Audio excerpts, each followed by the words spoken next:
taong nabubuhay na kay daming naranasan, nahirap at sakit sa kamay ng kapalaran. Halos di ko na mabilang sa aking mga daliri ang pasakit at hinagpis sa aking sarili. Sa tuwing ako'y nadadapa, marami ang natutuwa, tila ang aking pakiramdam ako ay walang kasama. Tanong sa aking sarili, ito ba aking tadhana na aking tinatahak na ngayon dinadala? Ang kirot na panlalait sa aking buong pagkatao. Aminado po ako sa estado ng buhay ko, kaya minsan ang lahat iniintindi ko na lang. Kahit sobrang sakit sa dibdib ang kanilang paratang, wala akong magawa kung hindi tanggapin na lang ang mga saltang binibintang na sa akin inaatay. Kaya minsan sa buhay ko parang gusto ko nang bumitaw. Dito sa ibabaw ng mundo parang ayaw ko nang matanaw ang aking mga pangarap na gusto ko pang maaliw. Dahil sa buhay kong ito ako ay di na mapanatag. Wag na wag kang bibitaw dahil meron kang karamay. Nandyan ang Panginoon na sa iyo'y gumagabay. Dahil hanggat buhay ka pa dito sa ibabaw ng mundo, laging meron pang pag-asa na para sa iyo.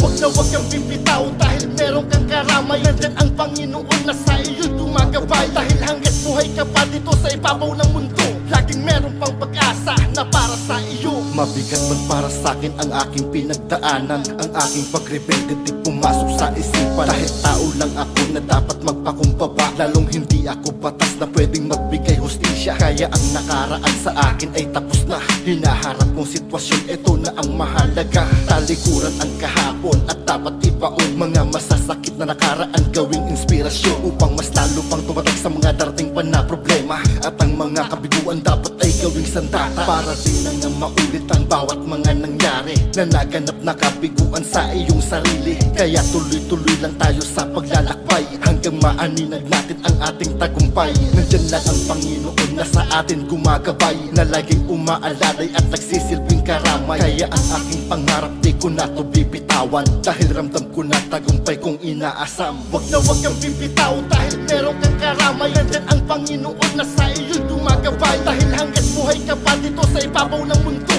laging meron pang pag-asa na para sa iyo. Wag na wag kang bibitaw dahil meron kang karamay. Nandyan ang Panginoon na sa iyo'y gumagabay. Dahil hanggat buhay ka pa dito sa ibabaw ng mundo, laging meron pang pag-asa na para sa iyo. Hindi ako nagmamadali na maabot ko ang pangarap, dahil di ganun kadali para maabot ko ang lahat. Alam ko sa sarili ko marami pa akong dadaanan na pagsubok at problema na kailangan lampasan. Dahil dito sa ating mundo marami ang mga disenyo na huhubog sa atin para maging determinado sa lahat ng mga bagay na gusto natin makamit. Kailangan lang talagang magtiis kahit minsan ay masakit ang mga dumarating sa buhay na iba't ibang problema. Hindi yan dahilan para ikay sumuko na. Ang ating mga pangarap gamitan po ng sipag, kahit magkanda kalyo ang magkabila mong balat. Dahil pangarap mo ay nasa iyong kamay, at kung para sa pamilya mo magtiyaga at maghintay. Ilang beses mang madapa dapat ikaw ay tumayo. Tanggalin mo sa isipan mo ang salitang pagsuko, dahil bawat pangarap natin ay naghihintay. Basta't magtiwala ka makakamit mo tagumpay. Wag na wag kang bibitaw dahil meron kang karamay. Nandyan ang Panginoon na sa iyo'y gumagabay. Dahil hanggat buhay ka pa dito sa ibabaw ng mundo,